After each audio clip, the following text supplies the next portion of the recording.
कल सब ठीक हो जाएगा. In today's video, we will cover Unit 1 of Corporate Governance, that is Conceptual Framework of Corporate Governance.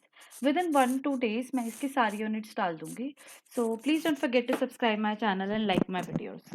So let's start. सबसे पहले इसका सिलेबस देख लेते हैं. इसमें सबसे पहले कॉर्पोरेट गवर्नेंस, उसका मीनिंग, सिग्निफिकेंस, प्रिंसिपल्स, फिर मैनेजमेंट और कॉर्पोरेट गवर्नेंस के बीच में डिफरेंस, फिर इसमें कुछ थ्योरीज दी हैं और एंड में हमारे मॉडल्स कॉर्पोरेट गवर्नेंस के. तो सबसे पहले देखते हैं कि कॉर्पोरेट गवर्नेंस होता क्या है. कॉर्पोरेट का बेसिकली मतलब होता है कि लार्ज कंपनी, और गवर्नेंस का मतलब होता है हाउ टू कंट्रोल इट. तो अगर इन दोनों को हम मिला दें तो ये बेसिकली हमें ये बताता है कॉर्पोरेट गवर्नेंस कि किसी कंपनी को कंट्रोल और डायरेक्ट कैसे करते हैं. एक बार इसका डेफिनेशन देख लेते हैं. Corporate governance is system of rules, practices and processes by which a company is directed and controlled. Corporate governance can be referred as a way in which a corporate entity is governed. वही same चीज़ है. It focuses towards various structures and practices related to accountability, control, behavior, decision making, etc. at the top level of the company. और ये promote करता है और transparency को, fairness को और अकाउंटेबिलिटी को एक एंटरप्राइज के अंदर. अगर हम इसे फैंसी टर्म्स में देखें तो corporate governance influences that what a company does and does not do, कि ये कंपनी क्या करती है और क्या नहीं करती है. अगर लेकिन मॉन्क्स एंड मिनोज हैं, उन लोगों ने जो कॉर्पोरेट गवर्नेंस है इसको एक ट्राइपॉड की तरह डिस्क्राइब किया है. अ ट्राइपॉड विद 3 डायमेंशंस, और इसके डायमेंशंस है share holder, board of directors and management. इनमें से आप कोई भी डेफिनेशन लिखोगे तो it will work. Now next topic is what is the importance of corporate governance. Corporate governance बहुत ज़रूरी होती है अगर हम बिजनेस को आगे लेके जाना चाहते हैं, और हम ये चाहते हैं कि more and more investors attract हों उसकी तरफ. So first is impact of globalization. Globalization has brought a lot of changes around the world and how these firms are evolved in business activities. Companies have to face many challenges on daily basis for their resolution, and to deal with these challenges, internal standards have to be adopted by the company. अब जो globalisation है उसकी वजह से बहुत ज़्यादा changes आ रहे हैं और इसकी वजह से चैलेंजेस भी बढ़ रहे हैं. तो इट्स वेरी इंपॉर्टेंट कि जो इंटरनल कुछ स्टैंडर्ड्स ऐसे कंपनी अडॉप्ट करे ताकि इन सारे जो भी चैलेंजेस और अपॉर्चुनिटीज उसके पास आ रही हैं वो उनको अच्छे से डील कर सके. Second is economic change. अब जो इकोनॉमिक एनवायरनमेंट है वो बहुत फ्लक्चुएटिंग है. कभी कुछ चेंज होता है, कभी कुछ चेंज होता है, या फिर कोई भी पॉलिसीज हैं वो चेंज हो जाती हैं. तो इन सब से डील करने के लिए हमारे पास एक स्टेबल मैकेनिज्म होना चाहिए, और उससे हम ताकि हम गुड गवर्नेंस अडॉप्ट कर सकें और उन सब से डील कर सकें. Third is retaining the investors. Good governance हमें हेल्प करता है कि जो हमारे स्टेक होल्डर्स हैं उनको हम रिटेन करें, और ज़्यादा, और इससे हम और ज़्यादा स्टेक होल्डर्स पे अट्रैक्ट कर सकते हैं बिजनेस की तरफ. Fourth is reduce risk of mismanagement. अब जो भी कंपनी के रिस्क एसोसिएटेड हैं वो कंपनी रिड्यूस कर सकती है by just adopting and following governance practices. Fifth is growth and stability. अगर गुड गवर्नेंस प्रैक्टिसेस एक कंपनी अडॉप्ट कर लेती है तो it contributes to growth and development of the business, और इससे ज़्यादा स्टेबिलिटी भी आती है बिजनेस के अंदर. Six is reputation. अगर एक कंपनी अच्छी गवर्नेंस है, अगर उसके अंदर ट्रांसपेरेंसी है कि सब कुछ भी वो हाइड नहीं कर रही, अकाउंटेबिलिटी है कि वो जो भी कर रही है उसके लिए वो रिस्पॉन्सिबिलिटी ले रही है, तो इससे जो वेरियस स्टेक होल्डर्स होते हैं उनका कंपनी के अंदर ट्रस्ट बना रहता है, और इसकी वजह से हमारी जो कंपनी की इमेज है वो बेटर होती है. Now moving to what are the components of corporate governance. इसके कुछ कॉर्पोरेट गवर्नेंस के जो कंपोनेंट्स हैं उसमें फर्स्ट है इंडिपेंडेंस. प्रॉपर डेलीगेशन और वेल इन्फॉर्म्ड एम्प्लॉयज होते हैं. अगर एक हैं बोर्ड ऑफ डायरेक्टर्स तो वो कंट्रीब्यूट करते हैं पॉलिसी फॉर्मुलेशन के अंदर. All decision made should be focused in the best interest of the company without any outside force from the stakeholders. The governance practices should be independent from any outside influence and pressure from the stakeholder. तो पहला आता है independence. Independence मतलब जो भी हम practices adopt कर रहे हैं, जो भी हम कंपनी के अंदर लगा रहे हैं, वो आउटसाइड इन्फ्लुएंस से बिल्कुल भी नहीं होना चाहिए. और जो स्टेक होल्डर्स हैं, जो पॉलिसी मेकर्स हैं, उन पे किसी भी तरह का कोई भी प्रेशर नहीं होना चाहिए. Second is transparency. ट्रांसपेरेंसी जो मैंने ऊपर भी एक्सप्लेन किया था कि जो भी है सब ट्रांसपेरेंट होना चाहिए, कुछ भी हाइड नहीं करना है. और इसका कोई एक अगर एग्जांपल की बात करें तो हम मिनिमम जो प्रिस्क्राइब्ड फाइनेंशियल डिस्क्लोजर से कंपनी देती है कि वो अपनी एंड में ऑडिटेड रिपोर्ट्स देती है सबको स्टेक होल्डर्स, जितने भी उसके शेयर होल्डर्स हैं या जो भी इंटरेस्टेड ग्रुप है, तो that is transparency. Third is fairness, जो हर एक ग्रुप के राइट्स और इंटरेस्ट को रिकॉग्नाइज करना चाहिए और रिस्पेक्ट देनी चाहिए, और एक फेयर और balance decision making practices should be adopted. Fourth is accountability, decision maker जो भी है should be accountable for the decisions that are not taken in consideration with others, and an appropriate level of responsiveness should be showcased by the decision making body. जो भी decision making body है वो should be accountable for their decision, जो भी वो लोग decide कर रहे हैं, जिस भी ग्रुप को कंसीडर कर रहे हैं, जिसको भी वो कंसीडर नहीं कर रहे हैं, उनको उनके लिए अकाउंटेबल होना पड़ेगा। Fifth is responsibility, clarity of responsibility will enhance the accountability process in the firm. A proper delegation of authority and responsibility should be the prime focus of the firm. अगर हर एक जो भी कंपनी के अंदर member है, कोई employ है, manager है, अगर कोई भी है किसी भी पोजीशन पे, अगर उसकी रिस्पॉन्सिबिलिटी डिफाइंड होगी तो उससे एक प्रॉपर सिस्टम हमारी कंपनी के अंदर और बना रहेगा। Now talking what's the difference between management and corporate governance. First is, जो मैनेजमेंट होता है वो जनरली फोकस करता है इम्प्लीमेंटेशन ऑफ पॉलिसीज पे, लेकिन जो गवर्नेंस होता है वो फोकस करता है ethically controlling and directing the firm. ये इसकी डेफिनेशन में भी था, हमने जो पढ़ा था ना स्टार्टिंग में कि what is corporate governance, this is the same thing. Second point is management helps in controlling businesses to its policies for smooth working of the business. जो मैनेजमेंट है वो कोऑर्डिनेट करने में हेल्प करता है अलग अलग पॉलिसीज को फॉर स्मूथ वर्किंग, लेकिन जो गवर्नेंस है that seeks to protect the right interest of the stakeholders. लेकिन जो कॉर्पोरेट गवर्नेंस है वो अलग, जो हमारे स्टेक होल्डर्स हैं उनके राइट्स को प्रोटेक्ट करता है। Third is management focuses on growth and development of the business, जबकि गवर्नेंस हमारा फोकस करता है प्रोटेक्शन एंड ओवरऑल सर्वाइवल पे। Fourth is governance set the vision and direction of the business while management translates into practice. मतलब जो government होता है वो हमारा ब्रॉडर लेवल पे काम, गवर्नेंस होती है सॉरी, वो हमारा ब्रॉडर लेवल पे काम करके हमारी कंपनी के लिए और बिजनेस के लिए हमारे विजन और डायरेक्शन सेट करता है, लेकिन वो जो मैनेजमेंट होती है वो उसको प्रैक्टिस में लेके आती है। Fifth point is management is concerned as a hands-on exercise, while governance is concerned as a hands-off exercise. Because जो management है उसको काम करना है और जो governance है they will make the rules. Sixth is governance is the exercise of overall leadership, but management is the exercise of business and operational leadership. एक बार हम जल्दी से 6 पॉइंट्स क्विकली रिवाइज कर लेते हैं। फर्स्ट इज जो हमारे मैनेजमेंट फंक्शंस है वो इम्प्लीमेंट करेंगे पॉलिसीज को, लेकिन जो हमारी गवर्नेंस है, कॉर्पोरेट गवर्नेंस है, वो हमें ये बताएगी कि एथिकली कंट्रोल और डायरेक्ट कैसे करना है। सेकंड इज मैनेजमेंट हेल्प करते हैं कि जो पॉलिसीज हैं वो उनको कोऑर्डिनेट करने के लिए, लेकिन जो गवर्नेंस है वो प्रोटेक्ट करता है right interest of the stakeholders. Third is management focus करता है ग्रोथ और डेवलपमेंट पे, जबकि गवर्नेंस वर्क करता है प्रोटेक्शन और overall survival of the business. Fourth is governance set करता है विजन और आपके डायरेक्शन, और मैनेजमेंट वो होती है जो उसको प्रैक्टिस में लेके आती है। Fifth is management is consider as hand on exercise, बल्कि और जो हमारा गवर्नेंस होता है that is hands off exercise.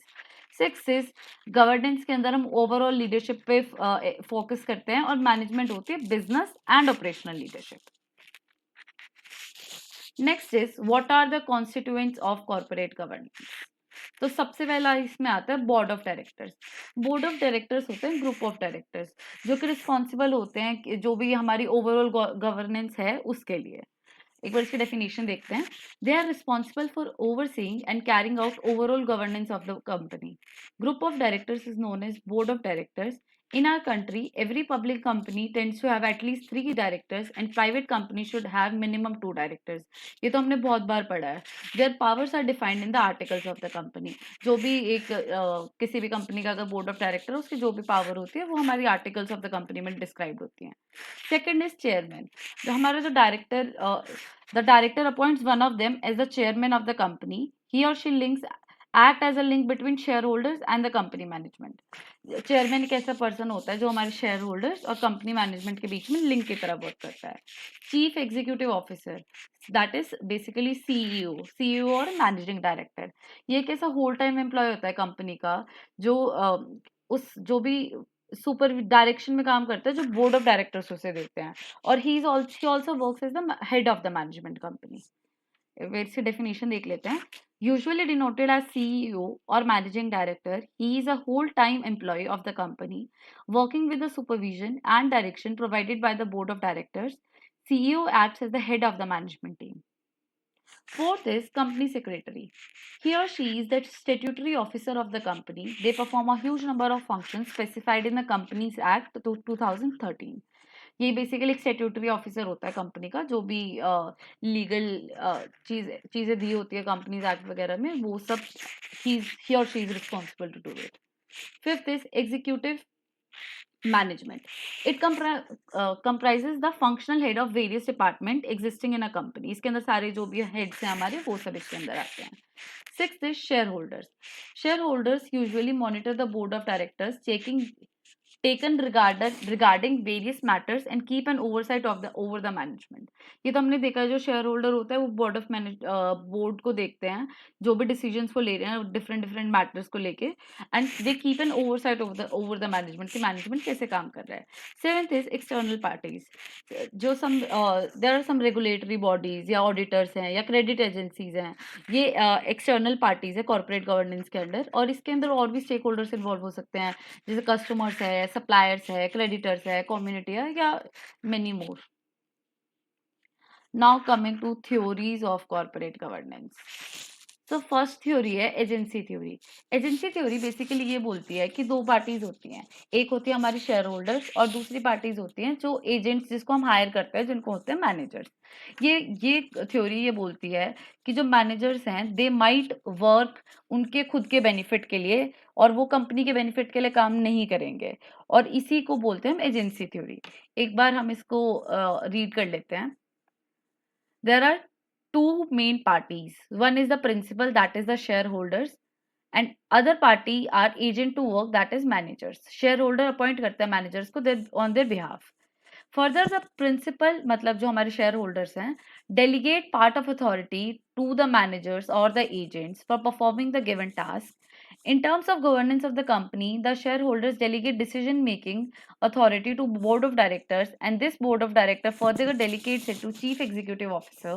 In continuation to these, managers are given the ground task of maximizing the shareholders' wealth. Based on the agency theory, manager will not act to maximize the shareholders until the appropriate governance structures are established to safeguard the interest of the shareholders. इसने यही बोला है इस theory के अंदर कि जब तक प्रॉपर स्ट्रक्चर डिफाइन नहीं किया जाएगा, तब तक जो हमारे शेयर होल्डर्स का इंटरेस्ट है उसको हम नहीं बचा सकते, और मैनेजर्स उसके फेवर में काम नहीं करेंगे, जो शेयर होल्डर्स के इंटरेस्ट के फेवर में। दे विल वर्क उनके खुद के इंटरेस्ट के लिए। The objective of managers might also differ from shareholders. This difference is often termed as agency theory. Agency problem. Agency problem means managers acting in their self-interest rather than in interest of shareholders. ये एक main definition है इसकी। अब ये theory की कुछ assumptions हैं। First assumption is the theory assumes that managers are opportunistic and work for their self-interest. पूरी theory ये है कि managers खुद के interest के लिए काम करेंगे। Second is the primary focus of the theory is to identify the governance mechanisms that can limit this self-interest behavior. अब ये थ्योरी ऐसा ट्राई करती है ऐसे गवर्नेंस मेजर्स ढूंढने की, जिससे जो मैनेजर्स हैं वो अपना जो सेल्फ इंटरेस्ट के अंदर काम कर रहे हैं उसको थोड़ा कम कर सकें। Third is theory also prescribes the role of efficient capital market and labor market to control the self-serving behavior of the managers. ये एफिशिएंट कैपिटल मार्केट और लेबर मार्केट को भी कंसीडर करते हैं। Fourth is board of directors are instructed by the theory to monitor the practices of the managers and control self interest tendencies prevailing in the organisations. ये theory board of directors को instruct करती है कि आप देखो और monitor करो manager की प्रैक्टिसेस, ताकि वो अपने सेल्फ इंटरेस्ट के लिए सेल्फ इंटरेस्ट के लिए ना काम करके स्टेक होल्डर्स के सेल्फ इंटरेस्ट के लिए काम करें। अब इस थ्योरी के कुछ क्रिटिसिजम्स भी हैं। First is the limitation of this theory is more focus on shareholders leaving other stakeholders aside. ये थ्योरी मेनली हमारी फोकस करती है शेयर होल्डर्स पे, और ये बाकी जो हमारे स्टेक होल्डर्स है कंपनी के उनको साइड में कर देती है। Second is the theory does not work according to the modern governance that takes in account economic, social and moral issues. ये थ्योरी जो हमारी मॉडर्न गवर्नेंस जैसे वर्क करती है, जो जिसके अंदर इकोनॉमिक, सोशल और मोरल इश्यूज हैं, इन सबको कंसीडर नहीं करती है। Third is the agency problem has been discovered in American and British cultures and is less marked in Germany, Japan and Asian countries. Therefore, it is less relevant to a large number of nations. ये कुछ limited countries के अंदर ही है और ये बहुत ज़्यादा nations के अंदर adopted नहीं है. Last criticism is this theory is also criticized for overstating the self interests of the agent. ये थ्योरी ये भी बोलती है कि बहुत ज़्यादा इसमें मैनेजर्स का जो सेल्फ इंटरेस्ट है उसको बहुत ज़्यादा ओवरस्टेट करा गया है. Second theory is stewardship theory. ये थ्योरी जो हमारी एजेंसी थ्योरी है उसकी एकदम ऑपोजिट है. ये थ्योरी ये कहती है कि जो हमारे मैनेजर्स हैं वो बिल्कुल इनके लिए मैनेजर्स के लिए एक टर्म यूज किया है, दैट इज स्टेवर्ड. और स्टेवर्ड वो होता है जो प्रोटेक्ट और मैक्सिमाइज करता है शेयर होल्डर वेल्थ. तो इस ये थ्योरी कहती है कि हम मैनेजर्स वो होते हैं जो पूरे ट्रस्ट वर्दी होते हैं और they work for the interest of the company. एक बार इसको रीड कर लेते हैं. It rules out the conflict of interest between managers and the share holders, जो हमारी एजेंसी थ्योरी के अंदर था. This theory was discussed by Donaldson and Davis. They concluded that managers as agents can be termed trustworthy and they do not work for misappropriation of funds. Managers are said to be stewards who control and manage the assets of the company. Their duty is to carry forward the broader purposes of the company, which involves a huge number of decisions and not just financial decisions. It is also known as trusteeship theory. ये तो जो इसका other name है ये तो बहुत ज़्यादा justified है क्योंकि आप मैनेजर्स को ट्रस्टवर्दी बोल रहे हो और आप ये बिलीव कर रहे हो कि वो कुछ भी मिस अप्रोप्रिएशन ऑफ फंड्स नहीं कर रहे हैं. That's why this theory is known as trusteeship theory. This is completely opposite to what agency theory says. अब इस थ्योरी की भी कुछ assumptions हैं. First is theory suggests that managers are not just agents of the shareholders, but they are stewards of the company. The hard work they work hard to attain high profits and generate high returns for the company. It is also believed that their personal interests are also aligned with the interests of the company. If the company prospers, their personal interests involving achievement, responsibility, recognition, earnings, etc. will also be accomplished. ये theory कहती है कि managers होते हैं वो बस agents नहीं होते, वो स्टेवर्ड्स होते हैं. और अगर एक कंपनी बेटर परफॉर्म करेगी तो ऑटोमेटिकली मैनेजर्स को बेनिफिट होगा. उनको अर्निंग्स मिलेंगी या अचीवमेंट्स के मिलेंगे या रिकॉग्नाइजेशंस मिलेंगी. Second is the theory marks non executive board of director as an ineffective device. ये थ्योरी बोलती है कि जो हमारे बोर्ड ऑफ डायरेक्टर्स हैं they are in ineffective device. Third assumption is that theory tries to focus on mechanisms that empower the managers rather than monitoring and controlling them. हमने agency theory में पढ़ा था कि उनको ट्राई करते हैं governance method से ताकि मैनेजर्स को कंट्रोल और मॉनिटर कर सकें ताकि वो अपने सेल्फ इंटरेस्ट के लिए काम ना करें. बट ये थ्योरी कहती है कि मैनेजर को हमें कंट्रोल और मॉनिटर नहीं करना है. Third theory is stakeholder theory. This theory believes on a broader perspective that companies should work in interest of society and all stakeholders while operating a business and a board of directors should monitor the performance. ये theory कहती है कि जो company है उसको work करना चाहिए सभी ग्रुप्स हैं जो सोसाइटी के उन सबके इंटरेस्ट के लिए और जो बोर्ड ऑफ डायरेक्टर्स होते हैं उनको इसका ये परफॉर्मेंस मॉनिटर करना चाहिए. Firm should actively respond to the expectations of these stakeholder groups. अब देखिए तो एक ये फर्म है, इसको गवर्नमेंट के लिए भी, शेयर होल्डर्स के लिए, सप्लायर्स के लिए, सिविल सोसाइटी के लिए, एम्प्लॉयज़ के लिए, कस्टमर्स के लिए, कॉम्पिटिटर्स के लिए, सबके इंटरेस्ट के लिए उसको काम करना चाहिए. अब लेकिन कुछ आर्ग्यूमेंट्स है इस थ्योरी के. First is theory is based on social contract where in organizations are termed accountable to their stakeholders because organizations are using resources of the societies and operating within them. So they are accountable to all the stakeholders.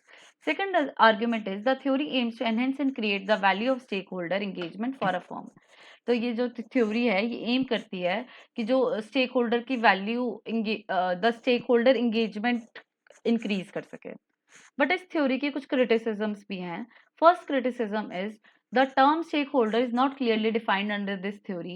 Its scope has been widened and currently everyone is being termed as a stakeholder.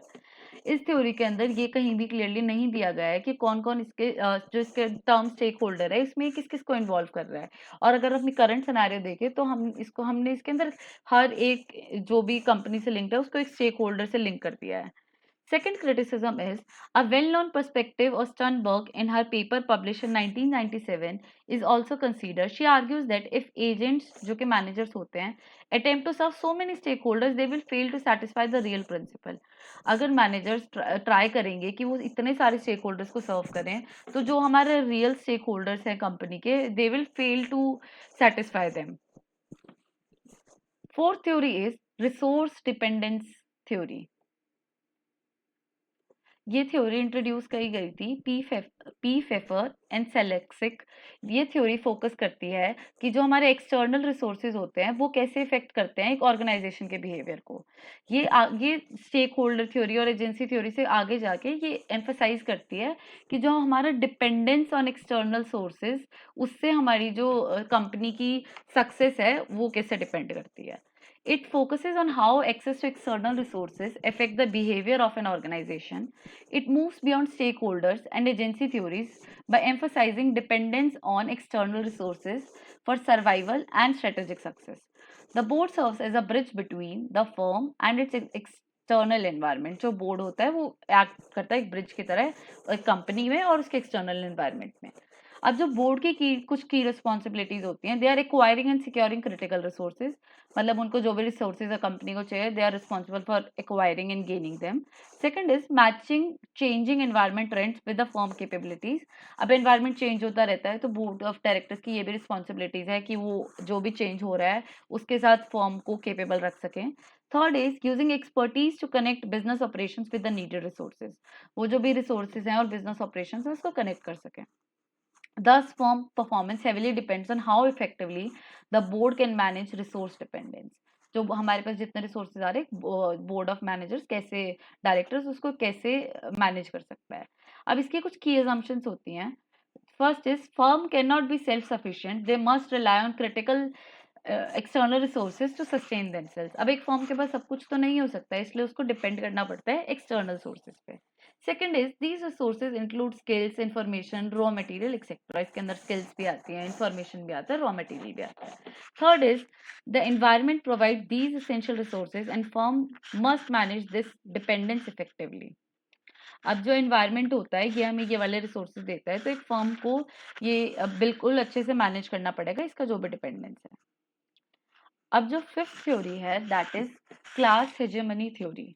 ये theory believe करती है कि जो major share holder होते हैं और directors होते हैं, they view themselves as a cream group, मतलब वो अपने आप को इलाइट ग्रुप समझते हैं। They consider recruiting and promoting new group of members as per their needs. वो अपने हिसाब से नए ग्रुप और नए एम्प्लॉयज को रिक्रूट करते हैं और वो प्रमोट करते हैं न्यू डायरेक्टर्स को only if they fit in that cream group. जो नए लोग को भी वो डायरेक्ट कर रहे हैं वो भी उनको तब डायरेक्ट करेंगे जब वो ये सोचते हैं कि ये हमारे क्रीम ग्रुप में फिट करते हैं। This theory emphasizes the major group, जो भी हमारा क्रीम ग्रुप है, use their power to influence various task, managerial practices, organizational setup etcetera in a certain way that help them maintain their dominance over others. ये basically ये बताता है कि कुछ जो हमारे ऊपर वाले ग्रुप हैं वो अपने आप को क्रीम ग्रुप या मेजर ग्रुप समझते हैं और they try to maintain the dominance over the other groups. अब इस थ्योरी की भी कुछ assumptions है। First assumption is the theory believes that elite and powerful positions in the organization often make all important decisions। ये believe करती है जो भी हमारी क्रीम ग्रुप है वो ऑल सारी इंपॉर्टेंट डिसीजंस लेता है। Second is directors will hire the new director based on the similarities with the existing director group। जो भी डायरेक्टर्स हैं वो नए डायरेक्टर्स को जब हायर करेंगे जब उनके जो स्किल सेट है या वो लोग जो सोचते हैं कि यही हमारे अंदर ये स्किल्स है या हमारे अंदर ये एबिलिटीज हैं वो नए डायरेक्टर में होनी चाहिए। Fifth and last theory is managerial hegemony theory. ये थ्योरी बिलीव करती है कि जो मैनेजमेंट ऑफ द कंपनी है within with its existing control and enhanced knowledge of day-to-day operations can control the directors, which can limit their influence on various decisions। मतलब ये उससे opposite है। जो हमारी क्लास हेजेमनी थ्योरी है ये believe करती है जो मैनेजमेंट कंपनी की मैनेजमेंट है वो कंट्रोल करती है उसके डे टू डे ऑपरेशंस और वो डायरेक्टर्स को भी कंट्रोल कर सकती है। Now the last topic of this unit is models of corporate governance.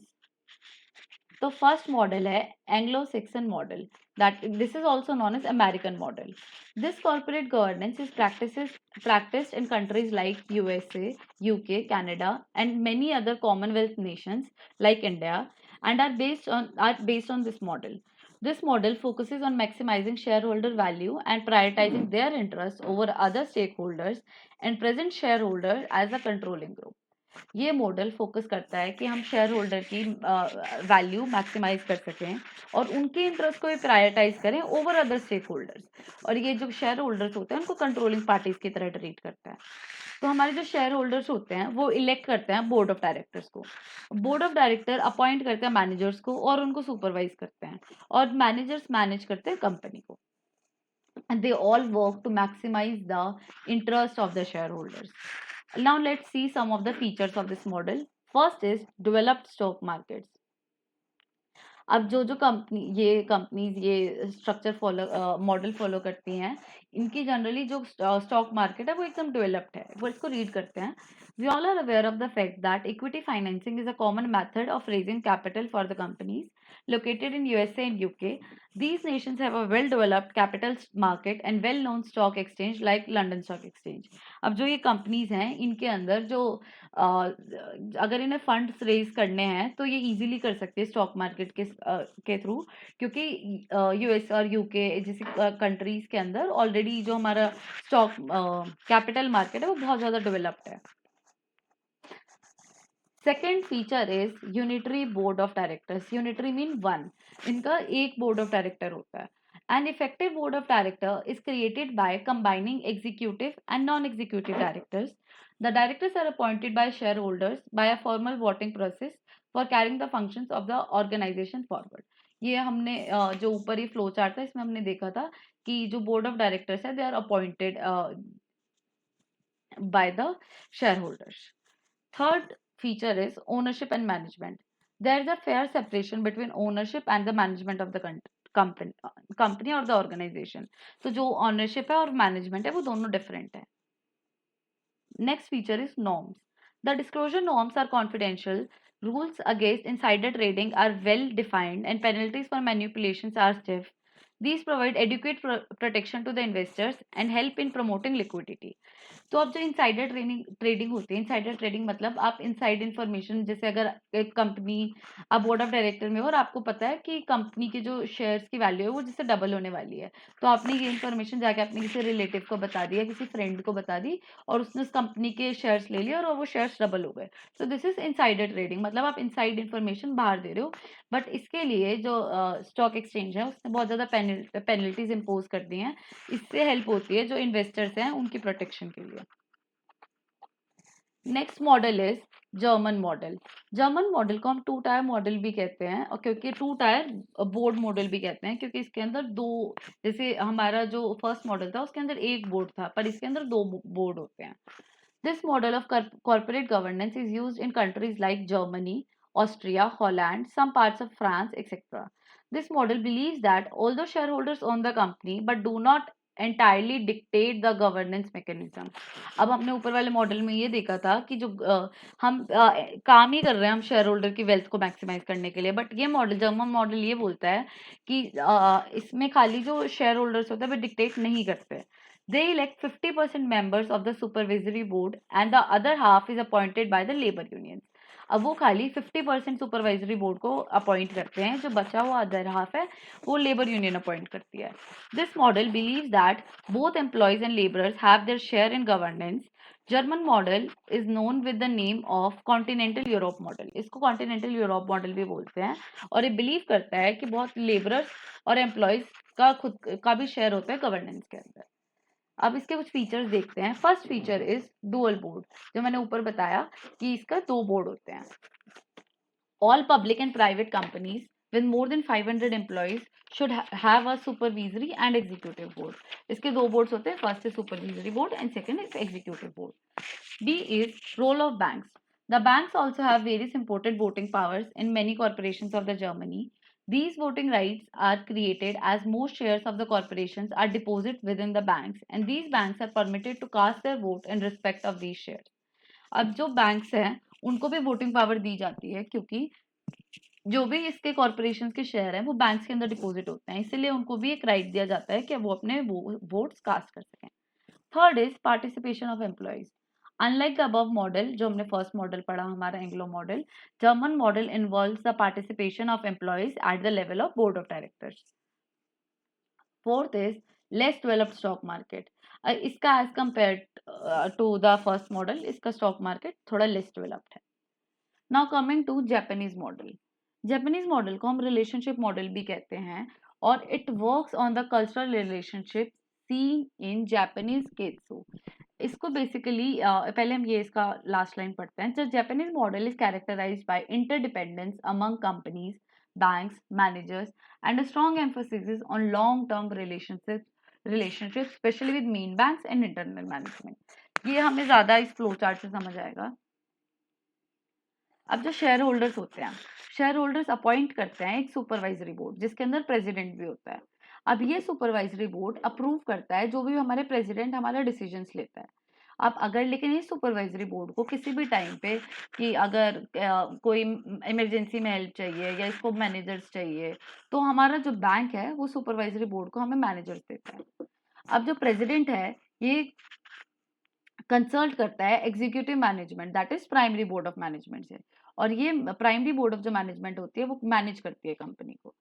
अब जो मेन बैंक है इसके दो फंक्शंस हैं। क्या तो ये कंपनी को लोन प्रोवाइड कर रहा है, कुछ अगर इसका वोटिंग राइट्स में अगर ये पार्ट लेता है तो कुछ तो ये ओन भी करता है कंपनी को, और अगर इन केस किसी कोई इमरजेंसी है या सुपरवाइजरी बोर्ड को मैनेजर्स चाहिए तो ये उनको मैनेजर्स भी देता है। अब जो शेयर होल्डर्स होते हैं वो एक अपॉइंट करते हैं सुपरवाइजरी बोर्ड को और एक वो कंपनी को ओन करते हैं। तो बेसिकली हम देखें तो इन सब के बीच में एक रिलेशनशिप है, और ये ऐसे काम करते हैं कि इनका लॉन्ग टर्म रिलेशनशिप बना रहे। This is the Japanese model. अब इसके कुछ फीचर्स देखते हैं। तो इसका फर्स्ट फीचर है कार्स्टो system. Thus, this system consists of interlinked companies that hold significant cross shareholdings. This system creates long term relationship. इसमें हमें long term relationship पे focus करना है, इसको जरूर लिख के आना है एग्जाम में। And mutual support among companies. This helps in maintaining stability in the market and reducing competition among companies. इससे मार्केट में अगर आप लॉन्ग टर्म रिलेशनशिप पे फोकस कर रहे हो तो obviously that will link to the stability. B is role of government. Government plays an important role of supervision and control over corporate activities. Retired government officials are placed in the board of the companies. जो भी हमारे retired government officials हैं, they are placed in the board of the companies. Third is participation of employees. जो long serving और committed employees होते हैं जो काफी टाइम से काम कर रहे हैं, उनको भी इंपॉर्टेंट रोल्स और रिस्पॉन्सिबिलिटीज दी जाती हैं बोर्ड ऑफ कंपनीज के अंदर। जो हमारा एंग्लो मॉडल था वो प्राइमली बेस्ड करता था शेयर होल्डर डिसीजन पे। जापानीज मॉडल लेकिन ट्राई करता है कि ये बैलेंस कर सके सब स्टेक होल्डर्स के पार्टिसिपेशन पे। Last feature is role of banks. हमने देखा बैंक्स हमें हेल्प करता है इमरजेंसी के टाइम पे, मैनेजर्स अपॉइंट करता है। तो banks and financial institutions have substantial stakes in the equity capital of the company, क्योंकि इनके पास वोटिंग पावर भी होती है।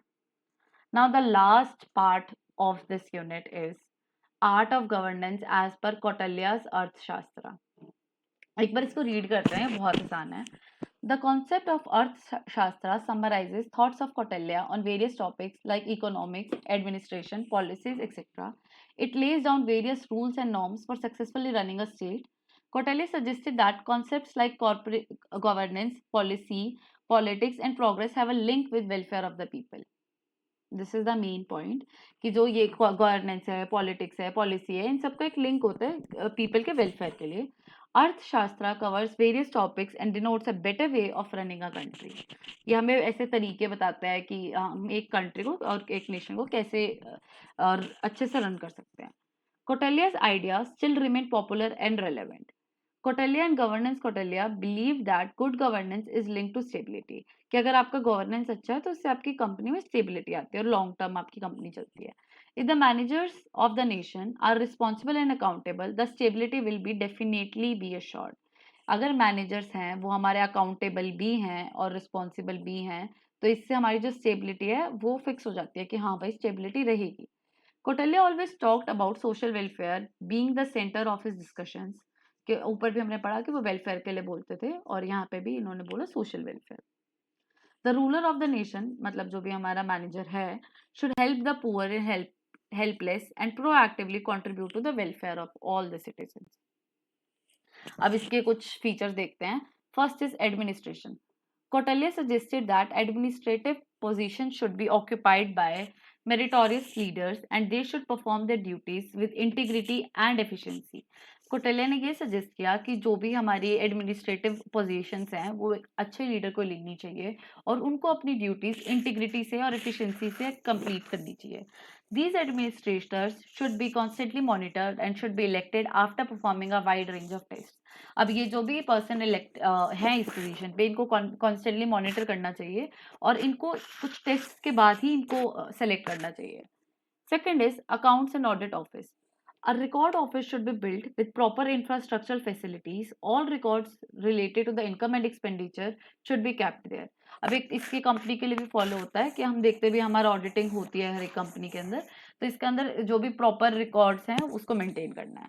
Third is effective communication.